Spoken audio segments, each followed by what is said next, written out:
नमस्कार आप सभी का। मैं आर्या स्वागत करता हूं आप सभी का एस्ट्रो पाठशाला में। आज हम फिर मौजूद हैं एक नए विषय के साथ, कुछ जानकारियों के साथ। जैसा कि आप सब लोग जानते हैं कि हम अनूठे विषय लेकर आते हैं, नए नए विषय लेकर आते हैं जिस पर आप हमें मैसेजेस करते हैं और कमेंट्स करते हैं। आज इसी प्रकार हम एक और विषय लेकर आए हैं जिसका विषय है जो चतुर्थांश यानी D4। और इसके ऊपर चर्चा करने के लिए हमारे बीच में उपस्थित हैं विश्वविख्यात ज्योतिर्विद श्री सुनील दीक्षित जी। हार्दिक आभार गुरु जी, हार्दिक अभिनंदन। हाँ जी, बहुत बहुत थैंक यू। आपने मुझे एस्ट्रो पाठशाला में बुलाया। पहले भी मैं आपके इंटरव्यूज में आ चुका हूँ जी। और मुझे आके यहाँ पे बहुत सुखद अनुभूति है। तो आज आप मैं चतुर्थांश के बारे में जानना चाहते हैं। हाँ जी गुरु जी। अच्छा।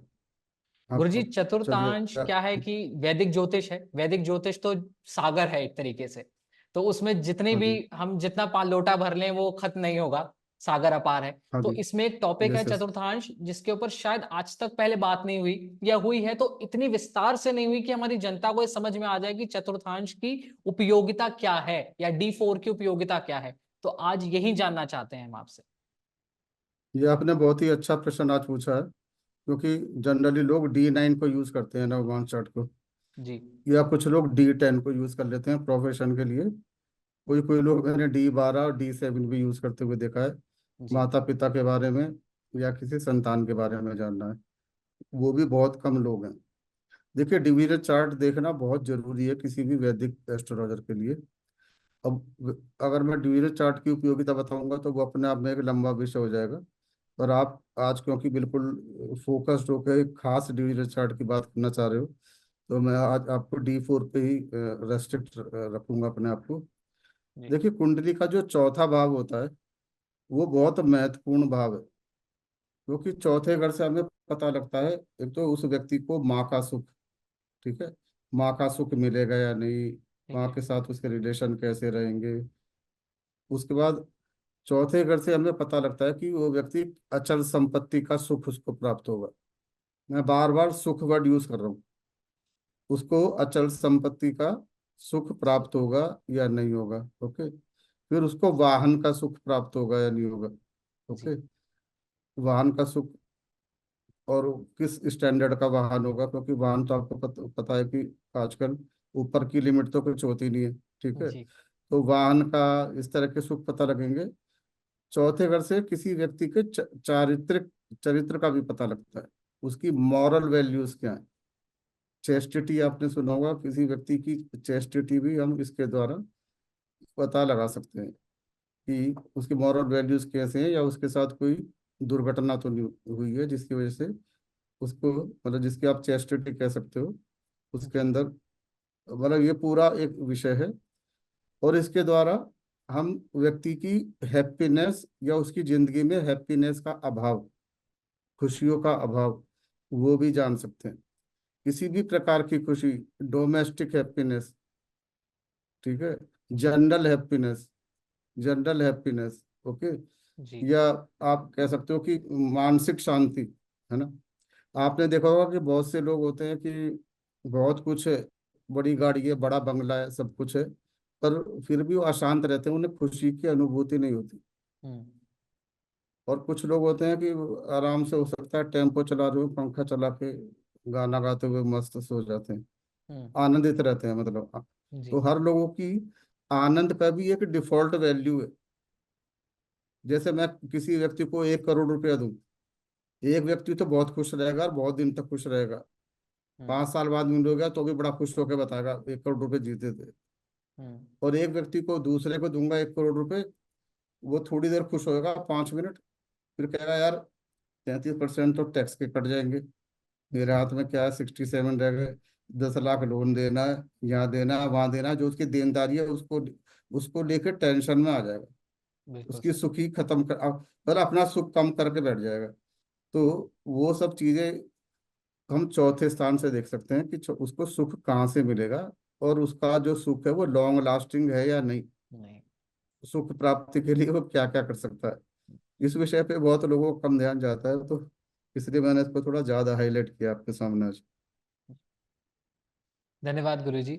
गुरुजी इसी कड़ी में एक और प्रश्न ये है कि D4 हाँ चार्ट को बनाया कैसे जाता है। देखिए, डिवीजन चार्ट जो बनाने होते हैं वो थोड़े से मैथमेटिकल होते हैं। तो अभी मेरे पास बोर्ड या वो नहीं है, मैं वैसे नहीं बताऊंगा, पर फिर भी मैं बहुत सरल तरीके से बता दूंगा।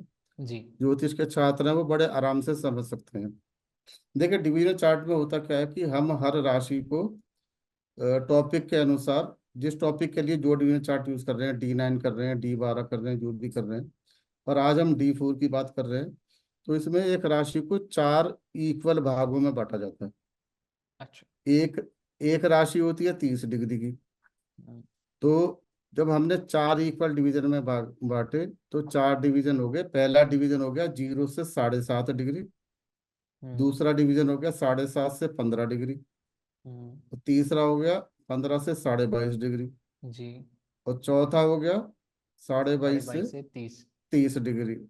तो ये चतुर्थ 4 भाग हो गए इसके। अब इसमें करने के बाद D4 कैसे बनेगा? इसके अंदर जो प्लानेट जिस पार्ट में पड़ रहा है, वो उस पार्ट से केंद्र में मूव हो जाता है। उसका एक एग्जाम्पल समझते हैं। मतलब जैसे कोई प्लानेट अपनी राशि में 0 से 7.5 डिग्री तक बैठा है, हम्म। तो वो D4 चार्ट में उसी राशि में जाएगा जिस अच्छा। राशि में वो बैठा है ना।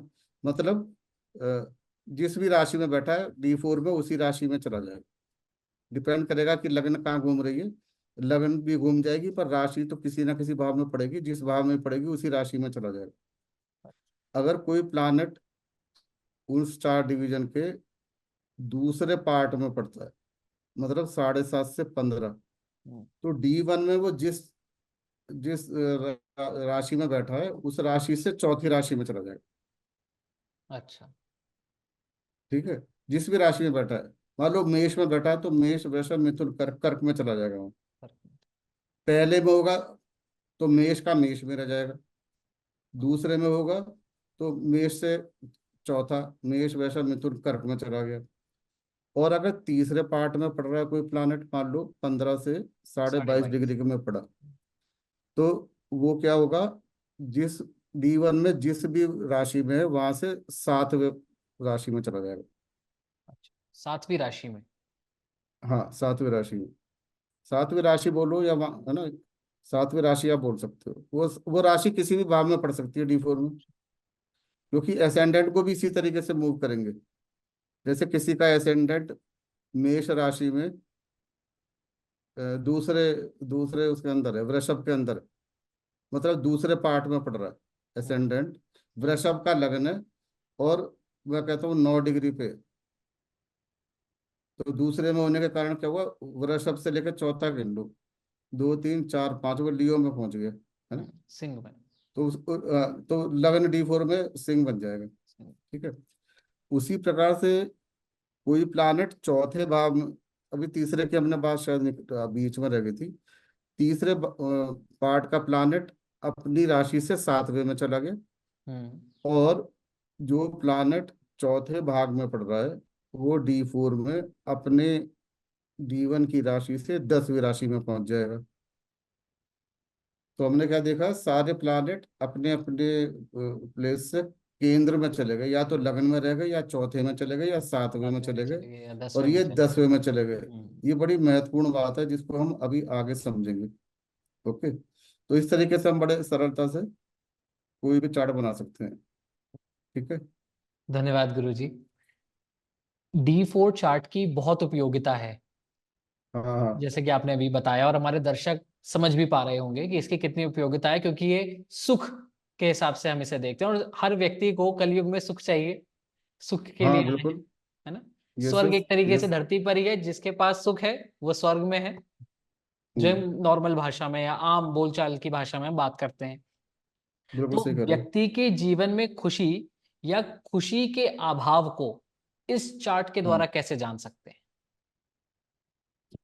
बहुत अच्छा प्रश्न किया है। D4 चार्ट का मेन पर्पज ही है। जब आप सुख की बात कर रहे हो तो सुख तो, जब आप कहते हो तो माता का भी सुख हो गया। अभी चौथा घर माता को देख रहा है, जी। तो माता का सुख हो गया, संपत्ति का सुख हो गया, चौथे घर को बहुत से लोग प्राइमरी एजुकेशन के भी लिए भी लेते हैं। ओके। वाहन का और सुख ये आप बता रहे डोमेस्टिक थे। वाहन का सुख भी है, तो ये बहुत सारे ये सब सुख ही हैं। ठीक है। तो ये चौथे घर से हम D1 चार्ट से वैसे भी देख सकते हैं। पर कोई भी प्रेडिक्शन अगर हम D1 चार्ट से करते हैं तो वो एक जेनेरिक प्रेडिक्शन होती है। जैसे कि आपको पता है कोई भी लग्न 2 घंटे तक उदित होता है। हम्म। अब 2 घंटे में जितने बच्चे पैदा हो गए सबकी एक सी प्रेडिक्शन हो जाएगी। अगर कोई प्लानट उस टाइम पे कोई नक्षत्र या राशि परिवर्तित नहीं कर रहा, hmm. In most of the cases 2 घंटे तक एक सही चार्ट बनेगा। तो हम्म। सबको हम कह देंगे भाई आप प्रॉपर्टी खरीदोगे। सबको हम कह देंगे भाई बड़े भाग्यशाली वाली हो, माता से का सुख मिलेगा। पर वो 2 घंटे में तो कोई पता लगा 11:35 पे हुआ है, कोई 12 बजे हुआ है, कोई 12:30 हुआ है, सब पे हम्म। थोड़ी एप्लीकेबल होगा। तो बिल्कुल इसी सही। के लिए पाराशर जी ने हर हर तरह की प्रश्न के लिए अलग अलग डिविजनल चार्ट बनाए। अच्छा।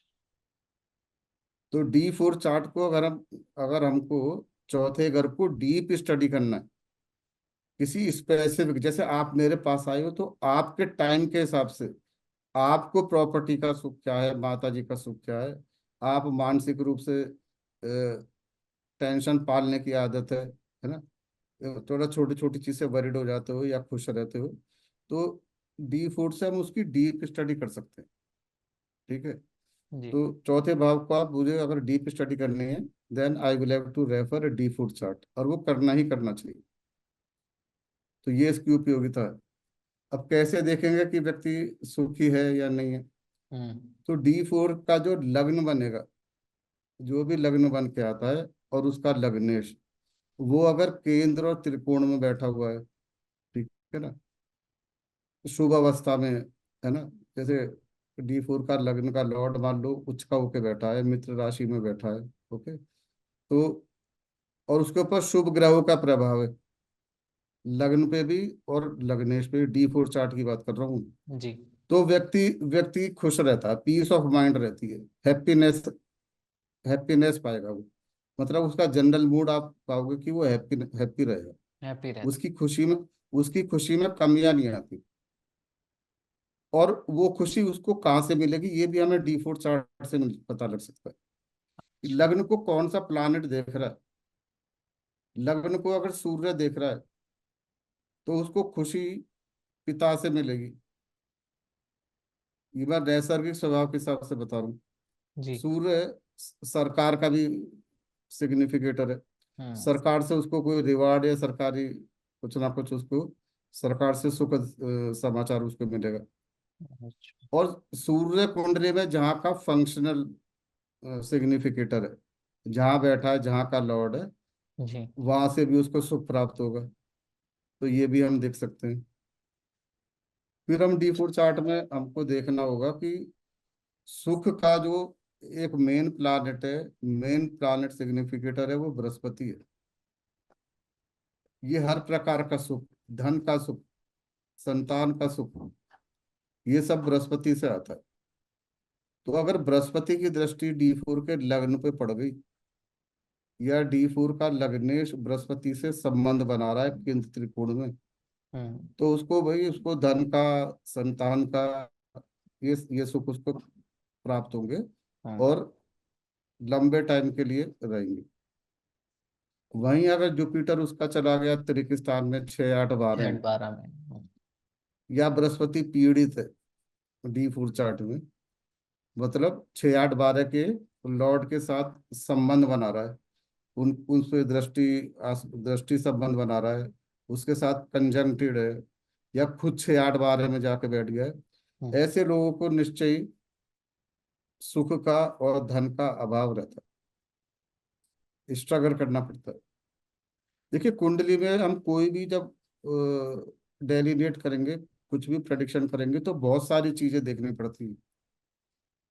पर ये एक बहुत बड़ा एक फैक्टर हो जाता है कि जुपिटर अगर D4 में जाके पीड़ित हो गया तो उसकी हम्म। सुख में तो कमी आएगी, ये तो तय। ठीक है। और अगर देखिए D1 में जो दूसरा घर है वो धनेश है, जी।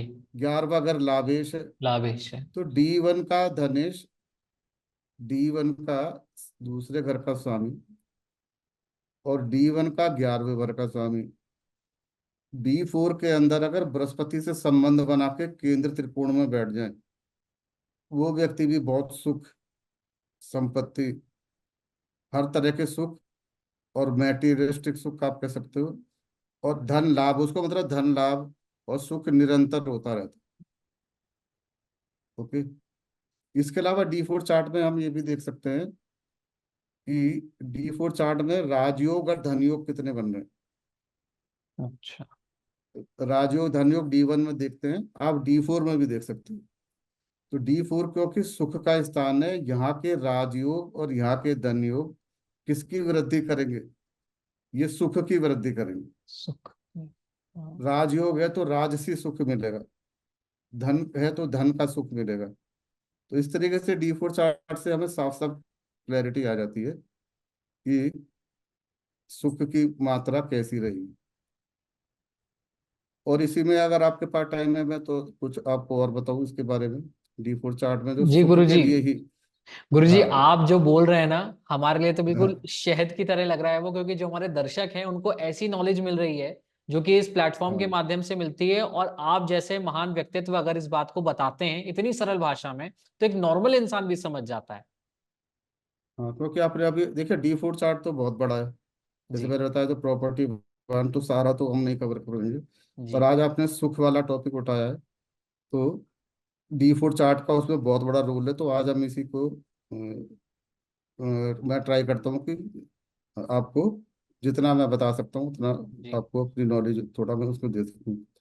देखिए, जो चौथा घर है, हमको ये समझना पड़ेगा। अगर हम माइथोलॉजी की बात करें, जी। ब्रह्मा जी ने जो ये लाइफ बनाई थी, देखिए अलग अलग माइथोलॉजी पुराण में अलग अलग कई बार घटनाएं होती हैं। हम्म। तो एक ये भी जिक्र है कि ब्रह्मा जी ने जो सृष्टि बनाई है, हम्म। वो विष्णु जी के आनंद के लिए बनाई है। विष्णु जी आनंद करें पृथ्वी लोक पर, इसके लिए उन्होंने पृथ्वी की रचना की। हम्म। और इसी के नाम पे जो कुंडली है, उस कुंड डी फोर है, जो चार पार्ट बने, उन चार पार्ट के नाम भी ब्रह्मा जी के पुत्रों के नाम से मैप। हम्म। तो इसको हम कहते हैं चतुर्थांश। चतुर्थांश। तो पहले पार्ट को हम कहेंगे चतुर्थांश नंबर 1, चतुर्थांश 2, चतुर्थांश 3 और चतुर्थांश 4। हम्म। तो एस्ट्रोलॉजी हो या वास्तु, अगर हम इसको माइथोलॉजी के साथ जोड़ें तो रटने रटाने की जरूरत नहीं पड़ती। क्योंकि जब हम उसको किसी नॉन प्लानिट यानी किसी देवता या असुर से जोड़ देते हैं, हम्म। तो उसका मतलब है उस देवता या असुर के जो गुण धर्म एट्रीब्यूट है वो ही वहां पर आ रहे हैं। हम्म। आपको उसका नाम सुन के समझ जाओगे कि भाई इसकी प्रवृत्ति कैसी है। हम्म। ठीक है। तो ये जो चार भाग हैं, उनको ब्रह्मा जी के नाम से ही जाना जाता है। और इसलिए आपको पता है कि D1 चार्ट में भी जो केंद्र स्थान होते हैं 1 4 7 10, उनको विष्णु स्थान कहते हैं। हाँ जी। है ना। और आपको पता है त्रिक स्थान को, ये त्रिक स्थान को क्या कहते हैं? वो लक्ष्मी स्थान हो जाते हैं। ठीक है। तो ये जो चार भाग हैं, ये ब्रह्मा जी के पुत्रों के नाम पे हैं। पहला तो है सनक। आप हाँ। कहोगे सनक कैसा नाम है? सनक, सनक मतलब इसेंट्रिसिटी। तो पहला चतुर्थांश जो 0 से 7.5 डिग्री का है, वो है सनक, इसेंट्रिसिटी। सेंट्रस। दूसरा जो चतुर्थांश है जो 7.5 से 15 का है, उसको कहते हैं सानंद। सा सानंद। आनंद। तीसरा जो 15 से 22.5 है, उसको हम कहते हैं सनक कुमार। सनक। ब्रह्मा जी के पुत्र की बात कर रहे हैं हम लोग। जी। और जो चौथा है 22.5 से 30, उसको उसको हम कहते हैं सनातन। सनातन। सनातन कहाँ? सनातन आजकल टीवी पे सुबह शाम छाया रहता है। जी। कहाँ से निकल के आया? ब्रह्मा जी का पुत्र का नाम ही सनातन था, अच्छा। जिन्होंने ये सृष्टि बनाई। ओके। अब ये मैंने आपसे शुरू में कहा था कि कुछ लोगों के पास तो मर्सिडीज है, BMW है, बड़ी बड़ी कोठी बंगले है, फिर भी उनको हो सकता है रात को नींद ना आती है। हम्म। हो सकता है कि बहुत बड़ी टेंशन में ना, ऊपर टेंशन पालने की आदत। आदत होती है। हम्म। कुछ ऐसे हैं कि अपना ऑटो वोटो चला के चैन से सोच रहे हैं, रात को सोए तो सुबह उठते, जी। मतलब मन उनका खुश रहता है। हम्म। तो ये वो जो सुख है वो किस तरीके से एक्वायर होगा, कहाँ से एक्वायर होगा, ये हमें ब्रह्मा जी के जो चार पुत्र है उनके गुण धर्म से हमें पता लग जाता है। हम्म। जैसे कि अब मैं बात करूंगा पहले चतुर्थांश की, वो किसके नाम से, ब्रह्मा जी के किस पुत्र के नाम से है? सनक। सनत। सनक मतलब इसेंट्रिसिटी। हम्म। अब ये दो तरह की हो सकती है, नेगेटिव भी या पॉजिटिव भी। सन की आदमी कहते हैं ना, तो सन की है। हम्म। तो सनक वाला जो आदमी होता है वो खुशी ढूंढने के, खुशी ढूंढता रहता है, और जिस चीज से उसको खुशी मिलती है उसको प्राप्त करने के लिए पूरा दम लगा देता है। He put all his effort to gain that particular सुख। उसको पता है मुझे ये करने से सुख मिलेगा। ठीक हम्म। है। और वो सुख प्राप्त करके ही मानता है उसको। हम्म। जैसे कि उसके दिमाग में कुछ भी आ गया, मुझे आईएएस बनना है, हम्म। उसे कुछ नहीं पता, उसका दोस्त कहेगा पिक्चर चल, ये चल वो चल, उसे नहीं पता कुछ नहीं। उसने गोल सेट कर दिया है। उस गोल सेट करके उसको, वो 1 साल तक 2 साल तक उसी में लगा पड़ा है, वो ही उसका हम्म। सुख है। और उसने उसको प्राप्त कर लिया तो that will make him the happy. Most. और है ना। तो ये सनक, जैसे इंदिरा गांधी की कुंडली थी, चंद्रमा उस सनक में था पहला। अच्छा। चंद्रमा का जो नक्षत्र है, देखिए, सुख किससे वो, मन की शांति किससे आएगी, कौन सा प्लानट है, कौन सा प्लानट है जो शांति देता है? चंद्रमा है। चंद्रमा। हम्म। मन है स्थिति, चंद्रमा ही चंद्रमा। कंट्रोल करता है। हम्म। तो कुंडली में चंद्रमा, या पैदा होते हुए चंद्रमा जिस नक्षत्र में है उसका लॉर्ड, या आप ये समझो जब व्यक्ति पैदा हुआ है, महादशा का लॉर्ड जो भी है, हम्म। या एस्ट्रोलॉजी में के लोग जानते हैं कि चंद्रमा जिस नक्षत्र में हो उसका लॉर्ड, तो चंद्रमा या चंद्रमा के नक्षत्र का लॉर्ड कुंडली के जिस चतुर्थांश में हो उसके हिसाब से उसकी प्रवृत्ति होती है। तो इंदिरा गांधी का जो चंद्रमा का नक्षत्र लॉर्ड था वो सनक में था, और आपको पता है वो अपनी खुशी प्राप्त करने के लिए, ठीक है, वो पूरा प्रयासरत रहती थी। जी। दूसरा, अगर किसी का प्लैनेट 7.5 से 15 है, मतलब चंद्रमा या चंद्रमा का नक्षत्र लॉर्ड अगर 7.5 से 15 डिग्री 15 है, है। तो वो हो गया सानंद। ऐसा व्यक्ति हमेशा प्रसन्न रहता है, सानंद, हमेशा प्रसन्न रहेगा, बड़े आराम से वो खुशी को एक्सेप्ट कर लेता है। पर इसके साथ एक प्रॉब्लम है, ये हर जिंदगी की हर परेशानी, ऑब्स्टेकल, जिंदगी की जो भी स्थिति है उसी को एक्सेप्ट कर लेता है, और अच्छा। फिर खुश रहता है। वो कहता है ऐसा ही है, ऐसा ही रखा है राम जी ने तो ठीक है। तो जो सेटिस्फैक्शन। भी उसके साथ, फुल सेटिस्फेक्शन, फुल आनंद, आनंद में कमी नहीं आएगी उसकी।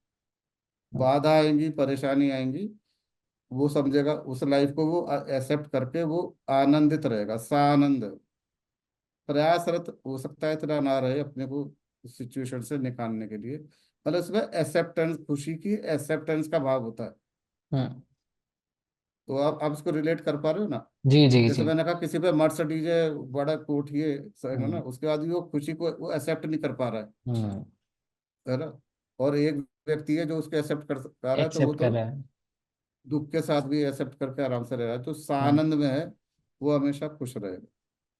तीसरे, मतलब 15 से 22.5 में 22। चला गया चंद्रमा, चंद्रमा का नक्षत्र, तो क्या हो गया? सनक कुमार। हम्म। है ना, सनत, सन- नॉट सनक, सनत, सनत। सनत कुमार। ता, हाँ, सनक तो पहले थी, सनत। सनत कुमार की खुशी बहुत लंबी रहती है, अच्छा। परपेचुअल, इसको कहते हैं परपेचुअल हैप्पीनेस। इनकी जो खुशी है वो लंबी चलती रहती है, परंतु इनकी जिंदगी में खुशी एक बार लॉस भी होता है। जैसे आपने कभी किताब पढ़ी हो मिल्टन कीन्स की poetry, paradise gain and paradise lost. उसके जिंदगी में सब कुछ पाया, then he wrote a poetry paradise gain, then hmm. He lost everything. उसने देन एक और पोएम लिखी, पैराडाइज लॉस्ट। ये उस टाइप के लोग होते हैं। जिंदगी बहुत बढ़िया होगी, बहुत खुशी लंबी चल रही है, पर जहां से उनको खुशी मिल रही है वो एकदम से, वो सोर्स से खुशी आनी बंद हो जाती है। बंद हो जाते हैं। पर इनकी खास बात क्या है, ये उसको एक्सेप्ट नहीं करते, ये उसको प्रयासरत करके दोबारा ट्राई टू रीगेन दैट खुशी, जिसको कहते हैं पैराडाइज गेन। ओके। उस खुशी को वो दोबारा प्राप्त करके ही दम लेते हैं। ठीक है, सानंद की तरह अपना ये नहीं बैठ जाते यार, ठीक है यही है, तो वो प्रयास करके दोबारा खुशी। कोशिश करते हैं। अगर आपको, हाँ, रजनीश की कुंडली देखोगे उसमें आपको ये मिलेगा। ओशो वो रजनी। वीनस की दशा में पैदा हुए थे। अच्छा। वीनस उनका सनत कुमार में था। He gained everything and then he lost. Hmm. At one time he had 99 Rolls Royce, जो हम पढ़ते हैं, हमने हाँ, गिनी तो है नहीं। 93 रोल्स रॉयस रजनीशपुरम कोई हम। 90 कहता है, कोई 90, हाँ। जो भी है, बोले he had good good number of Rolls Royce. देखिए एक और चार्ट होता है D4 की तरह, D16, उसमें लग्जरीज देखते हैं। जैसे मैंने वाहन की बात करी ना, तो जी। किसी और टाइम में बताऊंगा D16 के बारे में। तो ये रोल्स रॉयस कहाँ से आती हैं, तो वहाँ हमको D16 उठाना पड़ेगा, वो कभी हम और देखेंगे। तो ये सनत कुमार है। उसके बाद क्या हो गया, चौथा, सनातन। चौथा चतुर्मास किसका हो गया, सनातन। सनातन। ये तो आप नाम से समझ पा रहे हो जी। कि ये जो खुशी है, ये ना खत्म होने वाली खुशी है। अच्छा। खुशी पैदा होती है निरंतर, ये खुशी इनकी जारी रहती है।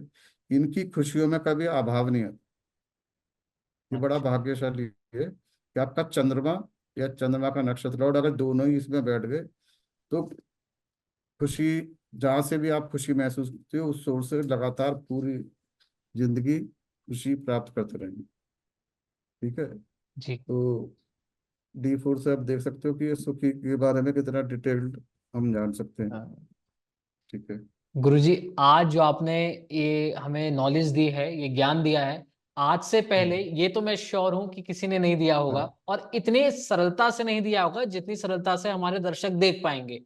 क्योंकि हाँ, डिविजनल चार्ट की कितनी महत्वता है ये हम सबको पता है, लेकिन हर चार्ट की अलग अलग इंपॉर्टेंस इतनी डिटेलिंग से समझाना, स्पेशली आपने जिस प्रकार से D4 के बारे में बताया, चतुर्थांश के बारे में बताया, भाई आज की दुनिया के हिसाब से तो सुख सबसे सुख ही भगवान है, जो नॉर्मली आज बिल्कुल, की दुनिया में लोग कहते हैं।